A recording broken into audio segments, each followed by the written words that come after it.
Tom Harris from Western States Equipment. I live here in Meridian, Idaho. Been with this company 41 years.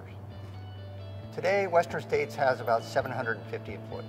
We're like any other business. We had a pretty substantial decline in business in 08 and 09. But since then, we've recovered back to almost 07 levels, which were the peak of our employment. And actually, the business is continuing to grow at a very rapid pace. We put our contractors to work.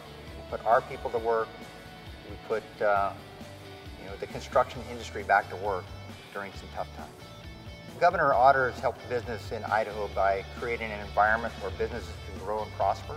So I think if we had a governor that had the policies like Barack Obama, it would be very detrimental to business.